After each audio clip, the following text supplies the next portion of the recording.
Big boss lovers నిన్నటి episode అయితే చూసే ఉంటారు కదా. నిన్న జరిగిన ఎపిసోడ్ లో గోల్డ్, సిల్వర్, బ్లాక్ స్టార్స్ అయితే ఇచ్చిండ్రు. గోల్డ్ వచ్చేసి ఇమాన్యుల్ భయ్యాకి వచ్చింది, బ్లాక్ వచ్చేసి ఫ్లోరాకి, హరీష్ కి వచ్చింది, మిగిలిన అందరు కూడా సిల్వర్ వచ్చింది. Sreeja, Harish, flora danger zone లో ఉన్నారు. వీళ్ళిద్దరు ఇంట్లలో ఒక్కరు ఎలిమినేట్ అయ్యే ఛాన్స్ ఉంది. కానీ ఈ వీక్ లో చేంజెస్ ఏంటంటే సంజన టెనెంట్ కి వెళ్ళిపోయింది అండ్ టెనెంట్స్ నుంచి ఓనర్ ఒక్కరు వెళ్ళాలి కాబట్టి హరీష్ ని పంపిద్దాం అనుకున్నారు. కాకపోతే హరీష్ ఈ వీక్ డేంజర్ జోన్ లో ఉన్నారు కాబట్టి మేబీ నా గెస్ ప్రకారం ఈ వీక్ అయితే హరీష్ ఎలిమినేట్ అయ్యే ఛాన్సెస్ ఉంది. అండ్ టెనెంట్స్ నుంచి ఓనర్ గా ఎవరు వెళ్ళబోతున్నారు మీ గెస్ ప్రకారం మీకు తెలుసుంటే, మీకు అనిపిస్తే కామెంట్ చేసేయండి.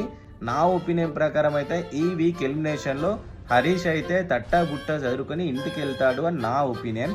ఎందుకు అంటే నెక్స్ట్ 2 వీక్ వరకు ఫ్లోరా నామినేషన్ లో ఉంటది అని బిగ్ బాస్ చెప్పిండు. సో ఫ్లోరా ఎలిమినేట్ కాదు అని చెప్పేసి హింట్ ఇచ్చిండు. సో ఇక్కడ ఉంది హరీష్ మాత్రమే.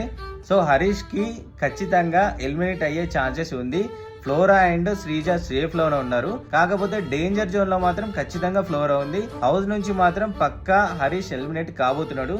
మీ ఒపీనియన్ ఏంటి? అంటే ఎవరు టెనెంట్ నుంచి ఓనర్ కి వెళ్ళబోతున్నారో అది కూడా కామెంట్ చేయండి.